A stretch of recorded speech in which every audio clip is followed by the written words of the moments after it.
All right, Black History Month, we are continuing with live interviews each weeknight here at 7 on CBS. Heather Hodges, the Executive Director for the Gullah Cultural Heritage Corridor. Thank you for stopping by. Thank you for having us. She drove 4 hours from Johns Island. But it's always a pleasure to come to the Wilmington area, so thank you for having me. Now, for those that are watching, Black History Fact, what is the Gullah Geechee? Talk about the Gullah Geechee people in the corridor.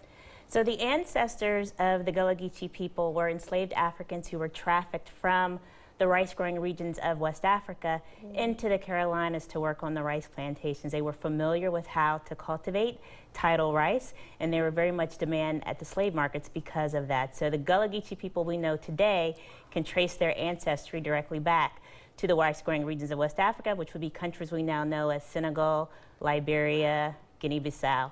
And I worked in Charleston for 2 years. You learn a lot about it, and you can kind of hear the accent sometimes, yes, as well.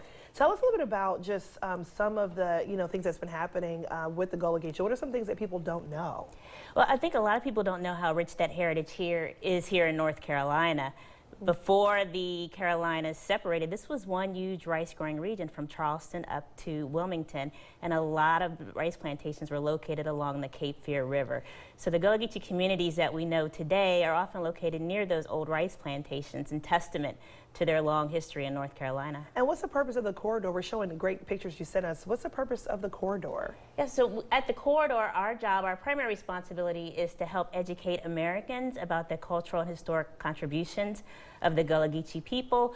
We're also very concerned about preserving historic and heritage sites that are precious to them, and also helping them find ways to benefit economically from heritage tourism relating to their culture. Now, how can people participate, or what are some ways the Commission is keeping it going here in this area? So some of the projects we're working on here in the Wilmington area are we're working with the town of Leland, which is preparing to host a Rice Heritage Festival. We're very excited about that.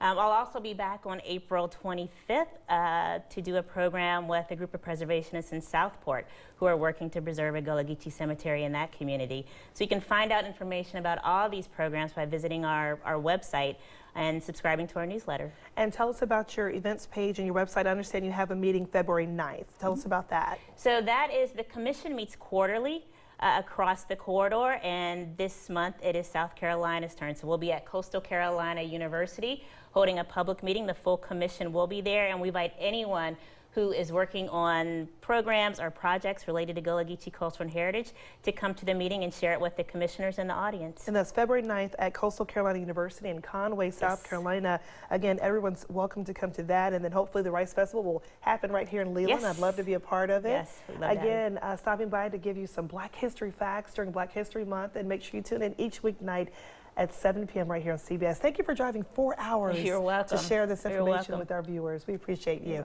And this story will be uploaded online later tonight.